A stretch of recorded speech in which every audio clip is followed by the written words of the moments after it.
பொருளோடு புகழைத் தந்து போற்றிடும் வாழ்வைத் தந்து வருங்காலம் அனைத்தும் செல்வம் வரும் காலம் ஆக்கி வைத்து பெருமைகள் வழங்க வேண்டும், பேரருள் கூட்ட வேண்டும். அருள்மிகு குருவே, உன்னை அடிபணிந்து வணங்குகின்றேன்.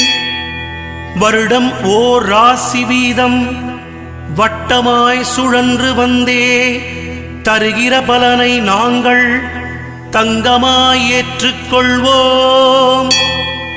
வருகிற நாட்களெல்லாம் வசந்தமாய் மாறுதற்கே அருள் தரும் உனது பார்வை அனுதினம் எமக்கு வேண்டும்.